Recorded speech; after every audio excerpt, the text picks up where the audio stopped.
Hello dear divine फेमिनाइज। आज के इस सेशन में आपका स्वागत है। आज के इस सेशन में हम बात करने वाले हैं कि आप अपने डीएम को एज अ लाइफ पार्टनर करके कब चूज़ कर सकती हैं।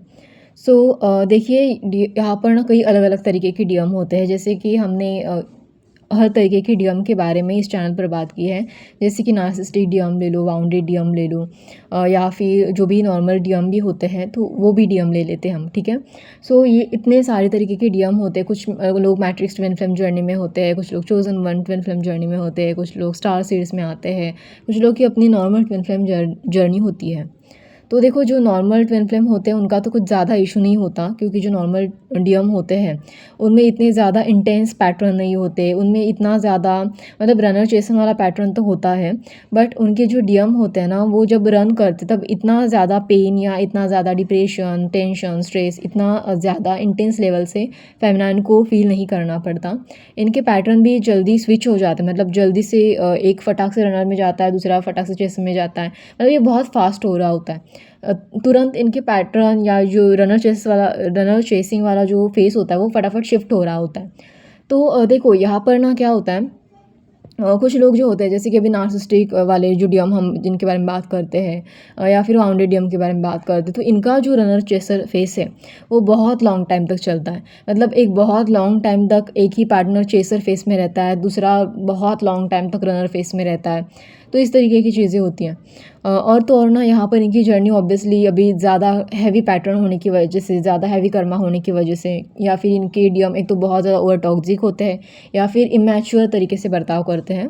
इमैच्योर यानी कि इन्हें जर्नी के बारे में ठीक से पता नहीं है, अवेकनिंग के बारे में पता नहीं है, हीलिंग के बारे में पता नहीं है, या जर्नी को किस तरीके से हैंडल करते हैं ये पता नहीं है, इसीलिए इनको इमैच्योर कहा जाता है। तो इस तरीके से वो बर्ताव करते हैं। इवन इन्हें अपने फेमिनाइन की वैल्यू भी नहीं पता होती, इसीलिए हम इन्हें इमैच्योर डीएम बोल देते हैं, ठीक है। इस तरीके के जितने भी डीएम होते हैं ना, जिनको अपने अच्छे और बुरे की समझ नहीं होती, या फिर इनको नहीं समझ में आता कि इनके लिए जर्नी कितनी इंपॉर्टेंट है, इन्हें अपने जो अंदर की नेगेटिव बिहेवियर है इस पे काम करना कितना ज़रूरी है, इन्हें अपने फेमिनाइन को चूज़ करना कितना ज़रूरी है, अपने सोल पर्पस को चूज़ करना कितना ज़रूरी है, या फिर अपने रिलेशनशिप को बेहतर बनाना क्यों इन्हें ज़रूरी है, ये रिलेशनशिप उनके लिए डिफरेंट कैसे है। जिस भी डीएम को ये सारी चीज़ें समझ में नहीं आती, तो डेफिनेटली आप ऐसे डीएम को, भले वो पार्शियली अवेकनिंग भी क्यों ना हो, आप ऐसे डीएम को नहीं चूज़ करो, ठीक है। मतलब बिल्कुल भी मत चूज़ करना मैरिज के लिए, स्पेशली मैरिज के लिए। हम इसे अक्सर पार्शियल यूनियन बोल देते हैं, बट देखो अक्सर ना डिवाइन यहाँ पर आपको साइन तो दे देते हैं कि आपका यूनियन हो गया। मतलब आपको इस तरीके के साइन भी मिलते हैं डिवाइन से कि आपका यूनियन हो गया। यूनियन के लिए आपको तरह तरीके के साइन मिलते हैं, बट इसको हम पार्शियल यूनियन बोलते हैं। ये पूरी तरीके का यूनियन नहीं है, पूरी तरीके से वो हील नहीं हुए हैं। तो अगर ये पूरी तरीके से हील नहीं हुए हैं, तो अगर वो ऑन ऑफ कंडीशन में है, मतलब आते हैं जाते हैं, इस तरीके की चीज़ें अगर चल रही है इनके साथ, तो अगर ये आते भी हैं, तो अगर इनका बिहेवियर अगर बहुत नार्सिसिस्टिक है, तो ये बहुत घटिया लेवल से फिर से बर्ताव करेंगे, फिर से ट्रिगर करेंगे, ठीक है। मतलब वही सारी चीज़ें रिपीट होंगी, बट अलग पैटर्न में। मतलब पहले वाला पैटर्न इनका ख़त्म हो गया, क्योंकि पार्शियली अवेकनिंग तो हुई है, राइट। तो पहले वाले पैटर्न हो सकता है कि वो रिपीट ना करे, बट अभी नेक्स्ट पैटर्न चल रहे होंगे। पहले में भी हो सकता है कि इनके अंदर डर होगा आपको छोड़ देने का, मतलब लॉस करने का।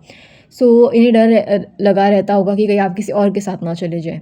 तो अभी हो सकता है कि वो पैटर्न क्लोज हो गया, ठीक है। अभी नेक्स्ट वाला पैटर्न क्या है? नेक्स्ट वाला पैटर्न है, इन्हें आपको मतलब अपने लाइफ में रखने का, आपकी रिस्पॉन्सिबिलिटी लेने का डर लग रहा है। तो ये नेक्स्ट वाला पैटर्न हो सकता है। तो हो सकता है कि वो तो आपके पास आएंगे, आपसे बात करेंगे, बट फिर से ड्रामा शुरू करेंगे, अभी फिर से भागने की कोशिश करेंगे, फिर से कहेंगे नहीं नहीं अभी तो मैं रेडी नहीं हूँ मैरिज करने के लिए, रिलेशनशिप के लिए, या फिर रिस्पॉन्सिबिलिटी लेने के लिए। तो तब आप क्या करोगे? ऑब्वियसली तो अगर आप इनको तुरंत से फोर्स करोगे मैरिज करने के लिए कि नहीं नहीं अभी तो हमें शादी करनी चाहिए, अभी तो मेरे घर में शादी की बात हो रही है, तुम ऐसा मेरे साथ नहीं कर सकते, हम तो इतने लॉन्ग टाइम तक रिलेशनशिप में हैं, तो तुम्हें मेरी रिस्पॉन्सिबिलिटी उठानी ही होगी। तो इस तरीके की जो चीज़ें हैं अगर आप ना ही करें तो ही अच्छा है। देखो, इस तरीके की बातें आप अपने डीएम से बिल्कुल भी मतलब एक्सपेक्ट ही मत करना कि वो तुरंत से आप इस तरीके की बातें करोगे और तुरंत से वो रिस्पॉन्सिबिलिटी ले लेंगे, क्योंकि उनको अपने ही खुद के प्रॉब्लम होते हैं, उनके अपने ही खुद की और भी नेगेटिव चीज़ें होती है दुनिया भर की, और तो और इनके अलग ही पैटर्न चल रहे होते हैं। एक पैटर्न ख़त्म हो गया मतलब ऐसा नहीं है कि जर्नी क्लोज हो गई, जर्नी पूरी तरीके से एंड हो गई। देखो पूरा क्लोजर मिलने मिलने के लिए पूरी हीलिंग होना ज़रूरी होता है, ठीक है? पूरी अवेकनिंग होना ज़रूरी होता है। चाहे वो आप हो या चाहे वो डीएम हो, अवेकनिंग तो यहाँ पर पूरी ही होनी चाहिए। अगर पार्शियल होती है, ठीक है, मतलब देखो नॉर्मल ट्विन फ्लेम जर्नी में जब नॉर्मल जो ट्विन फ्लेम होते हैं स्पिरिचुअल वाले, उनका छोटा मोटे इश्यूज़ होते हैं, छोटे मोटे नहीं बोल सकते, उनकी भी जर्नी लॉन्ग ही होती है, बट इतनी लॉन्ग भी नहीं होती है जितनी टॉक्सिक वालों की होती है, ठीक है? तो उनका इशू सॉल्व हो जाता है, उनका परमानेंट यूनियन भी हारमोनियस ही होता है, उनमें इतने ज़्यादा प्रॉब्लम होते ही नहीं और उनको इतना ज़्यादा बार बार शादी के बाद भी ट्रिगर नहीं मिलता। बट जो बहुत टॉक्सिक होते हैं ना, जिन्होंने बहुत टॉक्सिसिटी पहले दिखाई है अपने फेमिनाइन की तरफ, अगर इनकी हीलिंग पूरी तरीके से नहीं हुई, मान लीजिए कि कोई डीएम जो है वो बहुत ओवर सेक्सुअलिज्म रखते हैं, मतलब बहुत ज़्यादा इंटीमेट वाली चीज़ें बकवास करते हैं, या ऐसे डीएम जो बहुत ज़्यादा पैसों की ओर भागते हैं, मतलब बार बार मुझे ये चाहिए, मुझे वो चाहिए, मुझे कोई कार चाहिए, मुझे कोई बंगला चाहिए, मतलब मटेरियलिस्टिक चीज़ों में बहुत उलझ के रहना, बार बार सिर्फ पैसों के पीछे भागना, इस तरह के डीएम। या फिर ऐसे डीएम जो बार बार रिलेशनशिप में जाते रहते हैं, ये हर वक्त मतलब इन्हें ट्रू लव वाला, एक इमोशनल प्यार वाला या जो एक सच्चा प्यार होता है, इस तरीके की चीज़ें इन्हें समझ में नहीं आ रही होती, तो ये बार बार दूसरों के पीछे भागते हैं, क्योंकि इन्हें ये सच्चा प्यार जैसी चीज़ें या बहुत इमोशंस, गहरे इमोशंस, ऑथेंटिक नेचर, इतनी अच्छी अच्छी बातें ना पहले उन्होंने कभी देखी नहीं होती, फेमिनाइन को देखकर डर के मारे बार बार भागते रहते हैं बस। तो इस तरीके के डीएम आप ले लो। इवन हो सकता है कि इसमें से कुछ डीएम को एडिक्शन भी हो, मतलब अलग अलग किस्म के एडिक्शन होते हैं डीएम को, सो इस तरीके की भी चीज़ें हो सकती हैं। तो अगर इनकी पार्शियल अवेकनिंग हुई है तो ये पैटर्न आपके शादी के बाद भी कंटिन्यू होते हैं। ये पैटर्न अगर इसी तरीके से चलते रहे तो आप ही को परेशानी होगी, फिर से आपको ये ट्रिगर करेंगे, परेशान करेंगे, बार बार आके आप ही को मतलब मिरर दिखाएंगे, ट्रिगर दिखाएंगे, या फिर वही ट्रिगर होंगे, क्योंकि सबसे ज़्यादा नेगेटिविटी तो उनके अंदर है, तो आप भी उनको अनकॉन्शियसली ट्रिगर करोगे, मिरर करोगे, तो फिर से कॉन्फ्लिक्ट होगा, फिर से परेशानी बढ़ेगी। तो ये सारी चीज़ें करने से बेहतर है कि आप डिवाइन को बोलो कि मेरे सारे के सारे पैटर्न क्लोज कर होने चाहिए, तभी आप मुझे मेरा डीएम दे देना, ठीक है? क्योंकि देखो ये कोई आसान बात नहीं है, मतलब देखो आप अभी के टाइम पीरियड में सिर्फ मतलब अपनी जर्नी इतने लॉन्ग टाइम तक कैरी कर रहे हो और अभी आप इतना परेशान हो, तो सोचो हर वक्त मतलब आप शादी के बाद भी वही सारा ड्रामा झेल रहे हो, तो मतलब लिटरली आप तो बहुत परेशान हो जाओगे, क्योंकि शादी के बाद बहुत सारी रिस्पॉन्सिबिलिटी होती है। एक तो डीएम को देखें या उनके घर वालों को देखें, क्योंकि घर वालों का उनके घर वालों के साथ भी हो सकता है कि अगर आपके कोई पैटर्न हो तो उनका अलग ड्रामा चलेगा, आपके डीएम का अलग ड्रामा चलेगा। शादी के बाद बच्चों की रिस्पॉन्सिबिलिटी होती है, खुद के करियर की रिस्पॉन्सिबिलिटी होती है, खुद की रिस्पॉन्सिबिलिटी उठानी पड़ती है और प्लस दूसरों की भी होती है। तो आप इतने सारे दुनिया भर के ड्रामा से अपने आप को बचाओ तो ही अच्छा है, ठीक है? तो आप इस तरीके के ड्रामा झेलने के बाद अगर आप किसी को बताने भी जाओ तो वो तो आपकी स्पिरिचुअल जर्नी से रिलेटेड कुछ भी नहीं समझते। एक तो आपका डीएम ही होता है जिसको कुछ मतलब आप समझा सकते हो, और वो भी अवेकनिंग होने के बाद, वो भी पूरी चीज़ें, ढंग की चीज़ें तभी समझ पाता है जब उसकी पूरी अवेकनिंग होती है। तो हाफ और पार्शियल रियूनियन से या यूनियन से कुछ नहीं होने वाला। तो मैं आपसे ये कहती हूँ कि आप जब तक अपने सारे के सारे पैटर्न क्लोज नहीं करते, तब तक आप अपने डीएम से शादी की कोई भी बात मत ही करो। जब तक आपका डीएम उस लायक नहीं होता कि वो आपकी रिस्पॉन्सिबिलिटी ले, वो आपको अपने प्रॉब्लम के बारे में क्लैरिटी दे, जब तक वो अपने सारे के सारे जो इमोशंस है वो आपको एक्सप्रेस करे, मतलब लाइक आपके और उनके बीच में किस तरीके के इमोशंस है, वो आपके बारे में क्या फ़ील करते हैं, या फिर उन्होंने अपनी एडिक्शन वाली हैबिट छोड़ दी है या नहीं, या फिर वो आपकी रिस्पॉन्सिबिलिटी लेना चाहते हैं या नहीं, या फिर वो आपके साथ लॉन्ग टाइम कनेक्शन देखते हैं या नहीं, या उनकी फैमिली को वो मनाएंगे या नहीं, या फिर आपकी फैमिली से बात करेंगे या नहीं, इवन अगर कोई प्रॉब्लम आती भी है तो वो हैंडल करेंगे या नहीं, आपको सपोर्ट करेंगे या नहीं, वो आपके बारे में किस तरीके की सोच रखते हैं, आपके बारे में क्या फ़ील करते हैं, इवन जर्नी में उन्होंने किस तरीके की प्रॉब्लम झेली, या फिर उन्होंने अपने पास्ट में किस तरीके के पैटर्न देखे हैं जिस वजह से उन्होंने आपसे इस तरीके का बुरा बर्ताव किया। तो ये सारी जो क्लैरिटी होनी चाहिए ना, वो आप अपने डीएम से पूछो, तो तब वो अगर जाकर उस टाइम पीरियड में अगर वो आपसे दूर नहीं भागते, तब आप समझ लेना कि हाँ, आपके डीएम अभी पूरी तरीके से अवेकनिंग हुए हैं। बट अगर ये जो सारी चीज़ें अगर आप अपने डीएम से जिस पॉइंट में, मतलब आपका अगर पार्शियल यूनियन हो गया है, पार्शियल रियूनियन हो गया, जैसे आप जो भी बोलो, आप union, whatever, union, reunion, anything, so यहाँ पर अगर आपके डीएम आते भी है और आपको कहीं पर भी डाउट है कि ये पार्शियल यूनियन है, तो आप अपने डीएम से इस सभी चीज़ों के बारे में क्लैरिटी मांगो। और जब डीएम इस सभी चीज़ों के बारे में आपको क्लैरिटी हॉनेस्टली दे, सारी तरीके से दे, बिना बातों को घुमाए फिराए या बिना झूठ बोले, बिना कुछ छुपाए, हर तरीके की क्लैरिटी बेटर तरीके से पूरी क्लियरली दे, तब आप समझ लेना आपका रिलेशनशिप उनके साथ स्ट्रॉन्ग हो चुका है, आपका कम्युनिकेशन लेवल उनके साथ स्ट्रॉन्ग हो चुका है। अब आपके डीएम पूरी तरीके से अवेकनिंग हो चुके हैं और आपके पैटर्न बहुत बेहतर तरीके से, पूरी तरीके से क्लोज हो चुके हैं। मतलब आपका इनर वर्क यहाँ पर 100% सक्सेसफुल हो चुका है।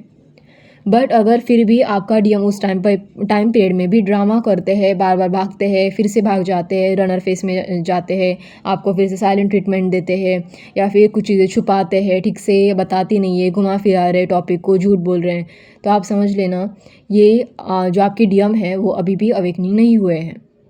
तो आप इनके साथ अगर शादी की बात करने जाओ तो इसी तरीके की ट्रीटमेंट आपको बार बार मिलेगी और ऑब्वियसली ये अनहेल्दी रिलेशनशिप ही होगी। तो आप इसमें कुछ भी अच्छा फील नहीं करोगे, आपको इनके साथ रिलेशनशिप में जाते वक्त कुछ अच्छा तो महसूस नहीं होने वाला। और आपका जो इतना सारा आपने इन्वेस्ट किया है वो मतलब आपकी एनर्जी तो ऐसे ही फालतू के ड्रामा में, फालतू की चीज़ों में ड्रेन हो जाएगी। तो इससे तो क्या ही फ़ायदा होगा, ठीक है। सो अगर आपकी जर्नी इस वजह से डिले हो भी रही है तो डिले होने दो, आप अपने पैटर्न क्लोज करने पर ध्यान दो, कोई बात नहीं, कोई फ़र्क नहीं पड़ता।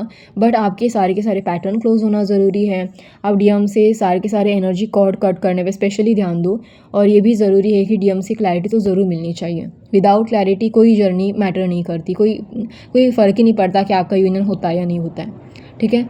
जब इंसान अपने बारे में ढंग से आपसे बात भी नहीं कर सकता, जो इंसान ढंग से अपनी चीज़ों को आपके साथ खुल के बता भी नहीं सकता, जो इंसान ढंग से मतलब आप इसके लाइफ पार्टनर बनने वाले हो, लाइफ टाइम आप इसके साथ रहने वाले हो, तो जो इंसान अपनी चीज़ें खुलकर आपके साथ बता भी नहीं सकता, तो ऐसे इंसान के साथ रह के फ़ायदा ही क्या।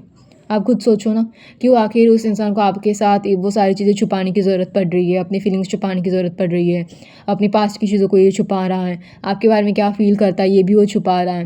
मतलब कहीं ना कहीं अभी भी इनके अंदर एक ईगो बाकी है कि मैं मैनिपुलेट कर लूँगा, मैं सिचुएशन को अपने हिसाब से हैंडल कर लूँगा, मैं अपने हिसाब से चीज़ों को बताऊँगा। तो देखो, अगर इस इंसान के साथ ईगो अभी भी है, अभी भी ये इंसान इसी तरीके का बर्ताव कर रहा है, मतलब आपका डीएम इसी तरीके का बर्ताव कर रहा है, तो आप समझ लेना आपको और भी एनर्जी कॉर्ड कटिंग करने की ज़रूरत है, क्योंकि आपके पैटर्न क्लोज होने चाहिए। हर पैटर्न के साथ नए एनर्जी कॉर्ड होते हैं, जैसे कि हर वक्त एक कुछ नया पैटर्न होता है। देखो, अभी पहले अगर किसी पैटर्न में आपको डर होता है अपने डीएम से रिलेटेड, मतलब डीएम को खो देने का डर होता है, तो वहाँ पर फियर वाले एनर्जी कॉर्ड है, तो आपको डीएम के साथ फियर वाले एनर्जी कॉर्ड कट करने हैं। तो पैटर्न फटाफट से क्लोज होने में, मतलब नेगेटिव एनर्जी फटाफट से रिलीज़ होने में मदद होती है। और अगर एंजाइटी वाले एनर्जी कॉर्ड है कि कहीं पता नहीं क्या होगा, पता नहीं क्या होगा, कंट्रोल करने की इश्यूज़ हैं, तो वहाँ पर भी डीएम के साथ एनर्जी कॉर्ड कट करने होते हैं। तो उससे क्या होता है, वो भी पैटर्न फटाफट से क्लोज होने लगता है, वो एनर्जी, नेगेटिव एनर्जी फटाफट से रिलीज़ हो जाती है। और उस टाइम पीरियड में जो आपकी डीएम की नेगेटिव एनर्जी, मतलब आपका डीएम जिस तरीके का बचकाना बर्ताव कर रहा होता है, आपको ट्रिगर कर रहा होता है, आपको मिरर कर रहा होता है, तो वो सारी चीज़ें आपके ऊपर अफेक्ट करना बंद हो जाती हैं, क्योंकि अभी आपने डीएम से रिलेटेड एनर्जी कॉर्ड ही कट कर दिए हैं। तो डीएम जितना चाहे पचकाना बर्ताव करे, जितने चाहे ट्रिगर करे, जितना चाहे बकवास फैलाए उससे कोई फ़ायदा नहीं होता, ठीक है। क्योंकि एनर्जी कॉर्ड तो आपने कट कर दिया, आपने अपने आप को प्रोटेक्ट कर लिया, अपने ऑरा को प्रोटेक्ट कर लिया, अपने एनर्जी को प्रोटेक्ट कर लिया, बस यही ज़रूरी है। अभी हो सकता है कि वो सिचुएशन, मतलब वो जो पैटर्न चल रहा है, पैटर्न यानी कि वो सिचुएशन है, ठीक है, अभी वो सिचुएशन लॉन्ग टाइम तक चले, फिर भी कोई फ़र्क नहीं पड़ेगा, क्योंकि आपके डीएम अभी उस सिचुएशन में जितना बचकाना बर्ताव करे, आपके ऊपर तो कोई फ़र्क नहीं पड़ने वाला। तो एटलीस्ट एनर्जी कॉर्ड एक तो आप जल्दी कट करते हो, तो इसका एक यही बेनिफिट है। भले ही अभी वो सिचुएशन है, पैटर्न जितना भी लॉन्ग चले, कोई फ़र्क नहीं पड़ेगा, बट आप एटलीस्ट प्रोटेक्टेड रहोगे, मतलब उनकी वजह से एटलीस्ट आपकी एनर्जी ख़राब नहीं होगी, ठीक है। और अगर आप एनर्जी कॉर्ड कट करते हो ना, तो आपके ये जो पैटर्न है या सिचुएशन है उसमें जल्दी सुधार आता है, मतलब वो बहुत जल्दी फटाफट से वो सिचुएशन, वो पैटर्न ब्रेक डाउन होना स्टार्ट होता है, सिचुएशन क्लीन होना स्टार्ट होती है। तो ये बहुत ज़रूरी है, इसलिए हर वक्त एनर्जी कॉर्ड कट करते रहो, हर उस सोल से कट करते रहो जो आपके साथ नेगेटिवली बर्ताव करता है, नेगेटिव बर्ताव करता है। हो सकता है कि उनकी एनर्जी आपके ऑरा फील्ड में घुसने की कोशिश कर रही हो, या ऑरा फील्ड में कहीं ना कहीं अफेक्ट कर रही हो। अभी ज़रूरी नहीं है कि उनके साथ भी आपकी एनर्जी कॉर्ड हो, बट हाँ, उनकी जो एनर्जी आपके ऊपर थोपी जा रही है, अगर वहाँ पर आप एनर्जी कॉर्ड कटिंग वाला जो प्रोसेस अप्लाई करते हो, तो वो नेगेटिव एनर्जी भी रिलीज़ हो जाती है। सो आई होप आपको ये सारी चीज़ें समझ में आई होगी कि कब आपके डीएम को आपको शादी के लिए मनाना है, कब आपका एक्चुअल में यूनियन होता है, और कब आपको आपके डीएम के साथ शादी की बात करनी है। देखो शादी के बाद आप खुद से नहीं करोगे, ये आपके डीएम को ही करने दो, क्योंकि डीएम ही सबसे पहले एक तो प्रपोज़ल देता है। और अगर आपका डीएम सिर्फ़ ऑन ऑफ में है, मतलब कभी आता है, कभी जाता है, इस तरीके की चीज़ें हैं, तो शादी की बात तो उनके सामने गलती से भी मत करना, ठीक है? हाँ, आप उनसे ये कह सकती हो कि अगर तुम्हें लॉन्ग टाइम तक मेरे साथ रहना है, तुम मेरे साथ सीरियस हो, तभी मेरे साथ यहाँ पर रिलेशनशिप में रहो, वरना तुम जा सकते हो, ठीक है? अगर आप इस तरीके से डायरेक्ट बात करेंगी ना, तो इन्हें लगेगा कि हाँ, आप सीरियस हो रिलेशनशिप को लेकर, तो वो भी थोड़ा सीरियस होने का सोचेंगे। अगर बहुत ज़्यादा टॉक्सिक है, तो तुरंत से भाग जाएँगे। तो आप अगर मतलब वो भाग भी जाते हैं ना आपकी बातें सुन के, तो आपको कोई ज़रूरत नहीं है डरने की, हो सकता है ट्रिगर होके चले गए होंगे। वो परमानेंटली नहीं जाते, फिर से वापस लौट के आप ही के पास आते हैं, ओके? सो ये सारी चीज़ें होती हैं। बट हाँ, आप इस बात का थोड़ा ख़्याल रखो कि आपके डीएम 100% अवेकनिंग हुए हैं या नहीं। अगर आप इस बात से श्योर हो, तो डेफ़िनेटली आप आगे बढ़ सकते हो मैरिज के लिए। अगर आपके डीएम आपको कमिटमेंट देते हैं, क्लैरिटी भी देते हैं, प्रपोज़ भी करते हैं, इवन आपके पेरेंट्स के साथ, खुद के पेरेंट्स के साथ बात भी करते हैं, रिस्पॉन्सिबिलिटी भी लेने के लिए रेडी है, तो डेफ़िनेटली ये बहुत अच्छी बात है। ये आपके लिए बहुत ब्रेकिंग न्यूज़ जैसा है। और ये बहुत मतलब हार्मोनियस रिलेशनशिप आपके लिए क्रिएट करेगा। बहुत सारी ब्लेसिंग्स आपको डिवाइन की तरफ से इकट्ठा मिल रही है, ऐसा आप समझ सकते हो, क्योंकि वाकई ये बहुत बड़ा लेवल का आपके लिए अचीवमेंट है। आपने जो इतना जर्नी में इनर वर्क किया था, वो वाकई बहुत बेटर और 100% आपको रिजल्ट दे रहा है, प्रॉपर रिजल्ट दे रहा है। सो आप तब जाकर समझ लेना कि आपका जो 100% जो यूनियन बोलते हैं ना सक्सेसफुल होना, वो सक्सेसफुल हो गया, ठीक है? सो आई होप आपको ये सारी चीज़ें समझ में आई होंगी। और अगर आपको फिर भी कोई डाउट है या आप कुछ अपनी चीज़ें शेयर करना चाहते हो, तो आप मुझे कमेंट बॉक्स में ज़रूर शेयर करना, मुझे अच्छा लगेगा। अगर आपको ये सेशन अच्छा लगे, ये वीडियो अच्छा लगे, तो आप मुझे लाइक, शेयर एंड सब्सक्राइब ज़रूर से कर देना। धन्यवाद।